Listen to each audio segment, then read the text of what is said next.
ये जो पेपर है, ये एल&टी जो कंपनी थी जो एनटीपीसी का काम कर रही थी।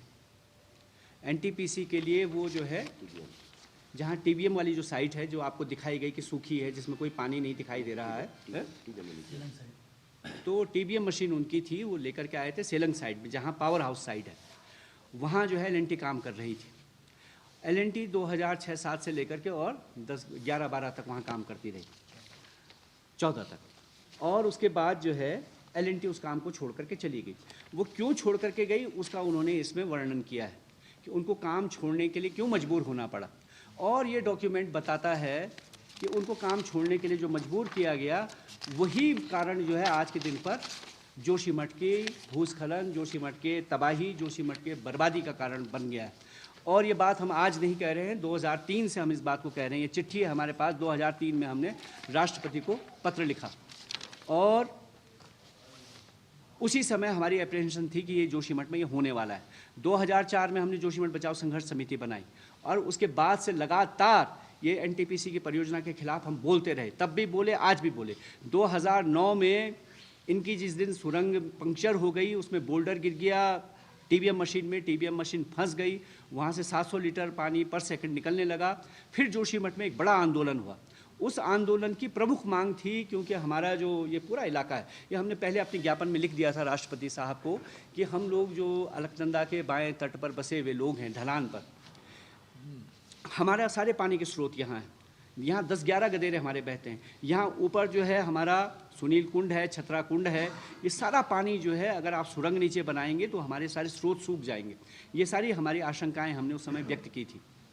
2009-10 में जब ये हो गया, 24 दिसंबर 2009 को उनकी सुरंग फट गई और उसमें से पानी निकलने लगा, तब जो है उस आंदोलन की हमने प्रमुख मांग रखी, क्योंकि जो है एनटीपीसी की सुरंग के कारण हमारे जल स्रोत सूख गए हैं। लिहाजा एनटीपीसी जोशीमठ के लोगों के लिए दीर्घकालिक पेयजल की व्यवस्था करे, पेयजल योजना की व्यवस्था करे। दूसरी मांग उसमें हमने कही थी कि क्योंकि एनटीपीसी के परियोजना से, इनकी सुरंग से हमारे घर मकानों में दरारें आने की संभावना है और कुछ जगहों पर आ चुकी हैं, लिहाजा जो है एनटीपीसी हमारे घर मकानों के बीमा करे। उसमें तीसरी बात हमने कही थी कि एक हाई पावर कमेटी बनाई जाए, गठित की जाए और वो इस परियोजना की पुनर्समीक्षा करे। तो इस तरह से उन सवालों पर ये बड़ा आंदोलन हुआ और 3 महीने के आंदोलन के बाद उसमें बीच में जिस दिन हमारा उनसे समझौता हुआ, उससे 15 दिन पहले कमल रतूड़ी जी को, मुझको और हमारे साथी थे उस आंदोलन के, प्रकाश नेगी, तो उनको जो है यहाँ के तहसीलदार ने बुलाया और उनका एक अफसर था एनटीपीसी का, पांडा क्या नाम था उसका, है ना, और वो जो है उनका जो ये क्या देखते हैं ह्यूमन रिसोर्स HR, उन लोगों ने 3 लोग थे एनटीपीसी के जो अपने साथ में अटैची लेकर के आए थे और तहसील में बैठे थे। हमारे तहसीलदार उसके गवाह हैं, भंडारी जी उस समय तहसीलदार थे, और उन्होंने हमसे कहा कि आप अपना आंदोलन वापस ले लीजिए और हम आपकी व्यवस्था कर देते हैं। हमने कहा क्या व्यवस्था करते हैं? तो उस समय उन्होंने हमारी बोली लगाई थी 60 लाख से शुरू हुआ था और उन्होंने कहा था 60 लाख तो कोई बात नहीं, फिर आप ठेका वेका भी कर लेना, कुछ और भी कर लेना। उससे पहले भी बहुत सारे प्रलोभन, तुम्हारा घर हम किराए पे ले लेंगे, ये सब भी हुआ, लेकिन वो चला नहीं मामला। तो उस दिन भी मैंने ये जो हमारे तहसीलदार थे भंडारी, जिनके सामने ये बात हो रही थी, मैंने उस दिन भी भंडारी जी को कहा था कि देखिए तहसीलदार साहब, ये आपके सामने हमको रिश्वत देने की बात कर रहे हैं, मुकदमा अगर इन पर होगा तो आप पर भी होगा, आप भी फंस जाओगे, नौकरी चली जाएगी, काम मत कीजिए, आप हमको नहीं खरीद सकते। आज तक भी जो है बहुत सारे लोग बिके होंगे, लेकिन जो है हम पर ये आक्षेप नहीं है। इसलिए हम ये कह रहे हैं आज भी दावे के साथ कि ये जो जोशीमठ की तबाही बर्बादी का कारण एनटीपीसी है। ये बात जो है 2010 में साबित हो गई, 9 में साबित हो गई और उसके बाद हमारा समझौता हुआ है। उस समझौते की कॉपी ये है, जो कि उस समय के ऊर्जा मंत्री तत्कालीन सुशील कुमार शिंदे साहब की मध्यस्थता में, जो आज के दिन पे आपदा प्रबंधन के सचिव हैं, वो उस समय जो है यहाँ के CDO हुआ करते थे और वो इस समझौते में मध्यस्थ की भूमिका में थे। जिलाधिकारी का इसमें नाम है और उस समझौते के तहत हमको 16 होना था, जो आज तक नहीं हुआ। अगर वो हो गया होता तो हम लोगों को आज के दिन पे इस तरह से धरने पर नहीं बैठना होता। हमारे मकान में दरार आती है, हम अपने बीमे की रकम लेते और चले जाते, जो भी होता। उस समय जो है वो जो हाई पावर कमेटी है बनी, हमने उसमें चंडी प्रसाद भट्ट जी का नाम लिया, GSI के लोग उसमें, एक बहुगुणा जी थे और अन्य लोग उसमें थे, लेकिन उसकी दूसरी बैठक कभी हुई नहीं और इसलिए जो है ये समझौता हमारा जो है लागू नहीं हो पाया और आज जो है उसका परिणाम ये। तो समझौते का तात्पर्य यह है कि अगर एनटीपीसी ने हमसे ये समझौता किया तो इससे ये साबित होता है कि एनटीपीसी इस बात को मान रही थी कि उनकी परियोजना से, उनकी सुरंग से हमारा नुकसान होने वाला है, और ये इस समझौते का हुआ है। उसके अलावा एक और तथ्य रखने के बाद मैं जो हूँ, ये चोपड़ा साहब जो है ये जो पेपर है इस पर अपनी बात कहेंगे। एक और तथ्य जो है, जब हमारा समझौता हुआ उससे पहले आया, जो कि मैंने एलएनटी वालों को भी बताया, ये जो इनकी डीपीआर थी एनटीपीसी की, अभी भी है, ठीक है, वो अभी भी डीपीआर है। उस डीपीआर में एक जगह लिखा था, भले उनके जो ईआईए थी वो भी हमने पढ़ी, वो बहुत सारे उसमें कमजोरियां थी, हमने वो सारे सवाल उठाए, और 2005 में जिस दिन इनका जो है इस परियोजना का जन सुनवाई हुई, 13 अगस्त 2005, तहसील जोशीमठ, वहाँ इनकी परियोजना की जन सुनवाई हुई। उस जन सुनवाई का आपको कार्यवृत्त, यानी कि उसके मिनट्स आपको मिल जाएंगे, ऑनलाइन उपलब्ध हैं, आप देख सकते हैं। उस कार्यवृत्त में लिखा हुआ है कि पहला सवाल अतुल सती ने ये पूछा, मैं खड़ा हुआ और मैंने ये पूछा कि क्या एनटीपीसी के पास फ्लो ऑफ द वाटर, इसका कोई आंकड़ा है कि इस नदी में जो धौली गंगा है इसमें कितना पानी बहता है? एनटीपीसी के लोगों ने जवाब दिया कि नहीं है। दूसरा सवाल अतुल सती ने पूछा कि क्या एनटीपीसी के पास 50 साल या 100 साल का बारिश का आंकड़ा है? एनटीपीसी के लोगों ने कहा कि नहीं है। फिर मैंने उनसे कहा कि फिर ये ताश का महल आप खड़ा क्यों कर रहे हैं? जब आपके पास पानी का आंकड़ा नहीं है, बारिश का आंकड़ा नहीं है, आपको ये पता नहीं है कि पानी कितना है, तो बिजली कैसे बनाओगे? कितनी बिजली बनाओगे, इसका अनुमान तुमने कैसे लगाया? उसका उनके पास कोई जवाब नहीं था। राष्ट्रपति साहब को भी जो हमने 2003 में चिट्ठी लिखी है और जो पत्र भेजा है, उसका भी 11 सवालों का आज तक कोई जवाब नहीं है। उसके बाद वहाँ जो है जन सुनवाई में बहुत सारे लोगों ने सवाल पूछे, उसका कोई जवाब नहीं मिला, लोगों ने उस जन सुनवाई का विरोध किया। तो ये हम इस्टेब्लिश करना चाह रहे हैं आपके सामने कि आज के दिन पे जो हो रहा है उसकी कहानी 2003 में लिख दी गई, वेबकोस्ट ने जब सर्वे किया। वेबकोस्ट जो कंपनी है उसके बारे में आप बात करेंगे, और बाकी जो ये हमारा जो एलएनटी का जो कागज़ है उसके बारे में आप ब्रीफिंग करें। बहुत महत्वपूर्ण पेपर है। कई बार ये सवाल उठा है कि आज जो हादसा हो रहा है उसमें एनटीपीसी परियोजना की क्या भूमिका है, उसका उत्तर इसमें है। तो इस पेपर को अगर आप समझें, उसमें 3 घटनाओं का वर्णन किया है जब TBM tunnel boring machine tunnel के अंदर फंसी थी। पहली घटना जैसे इन्होंने बताया 24 दिसंबर 2009, और उसके बाद यहाँ पर वैज्ञानिकों ने नापा कि ये 3 किलोमीटर अंदर सेलंग से टनल गई थी, और उसके बाद 700 लीटर प्रति सेकंड पानी का बहाव निकला है। दूसरी घटना फरवरी 2012 और तीसरी घटना अक्टूबर 2012। ये मुझे लगता है पेपर के अनुसार कि ये तपोवन की साइड से टनल मशीन आई है, लगभग 5.8 से लेके 5.9 किलोमीटर तक। अब वो क्लियर नहीं है, ये पेपर क्लियर से गई है मशीन। चलिए, सेलंग से गई होगी, वहाँ से उन्होंने उसके विस्फोट के जरिए टनल बनाई है। ये जो 3 ऑथर्स हैं इसके, मेरी समझ से मैंने नीचे इनका एक्नॉलेजमेंट पढ़ा है, और वो एक्नॉलेज करते हैं कि इसमें जो भी लिखा है ये डेटा एनटीपीसी और एलएनटी से मिला है। तो ये उसी परियोजना के कंसल्टेंट थे, ऐसा मुझे लगा। तो उनका ये कहना है कि भारी मात्रा में, तीनों टाइम भारी मात्रा में पानी का रिसाव टनल के अंदर हुआ है, क्योंकि कुछ ना कुछ दीवार पंक्चर हुई, उसकी वजह से पानी आया। उस वाटर प्रेशर के जरिए के कारण नई दरारें चट्टानों में बनी, जो पुरानी दरारें थी वो और चौड़ी हो गई, और इसका नतीजा ये हुआ कि वहाँ से जो पानी अंदर टनल के आया वो बाहर भी निकला है। ये उनका एक निष्कर्ष है। फिर वो कहते हैं, अपने इसको एक्सप्लेन करने में वो बताते हैं कि यहाँ की चट्टानें जो हैं वो बहुत ही संवेदनशील और वीक चट्टानें हैं। मैं अपने शब्दों में अब कह रहा हूँ कि अगर जियोलॉजी के शब्दों में इसको कहा जाए कि the rocks are faulted, jointed and fissured, मतलब उनमें दरारें हैं जगह जगह पर और नई दरारें ऐड की गई। कंसल्टेंट्स कहते हैं कि उस समय कुछ ट्रीटमेंट मेजर्स सुझाए गए थे कंपनी को, लेकिन ये भी जोड़ देते हैं कि आमतौर पर इस तरह के ट्रीटमेंट मेजर्स जो हैं, क्योंकि वो खर्चीले होते हैं और क्योंकि उससे परियोजना में डिले होती है, इसलिए वो किए नहीं जाते, ये उनका कहना था। तो ये सब पढ़कर मुझे स्पष्ट लगता है कि टनलिंग की वजह से यहाँ की जो भूजल का सिस्टम है उस पर असर हुआ। अब मैं और अपनी तरफ से जोड़ रहा हूँ, ये सब तो पेपर में लिखा हुआ है, आप खुद अगर समझ सकते हैं तो समझ लीजिए, भाषा सारी टेक्निकल है। अब मैं अपना ये जो जोड़ रहा हूँ कि अगर इन 3 घटनाओं से जितना भी पानी आया हो, उससे कहीं ज़्यादा पानी जो है वो 7 फरवरी 2021 को टनल में घुसा है, और उसका जो वाटर प्रेशर होगा उससे न जाने कितनी और दरारें बनी और पुरानी दरारें खुली।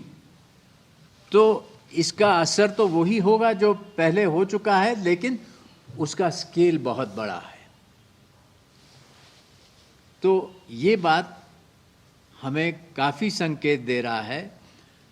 There is adequate reason to believe that what we are witnessing today is a result of the tunneling exercise conducted by NTPC. इतना ही कहूँगा, अगर आपके कोई सवाल होंगे तो मैं जवाब दूँगा।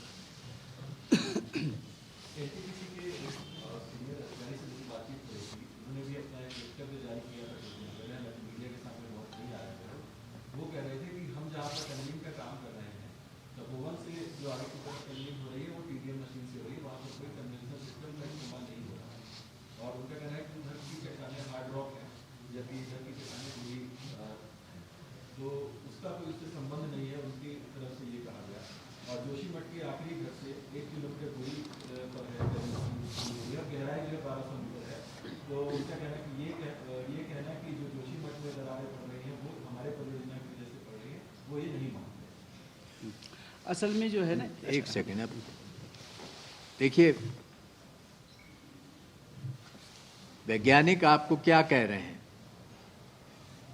एक तो वो कह रहे हैं ये सारा फॉल्ट जोन है, हम लोग एमसीटी के बगल में खड़े हैं, सबसे संवेदनशील इलाका है। यहाँ प्राचीन काल में ऐसा पहाड़ को तोड़ मोड़ कर उठाया गया है।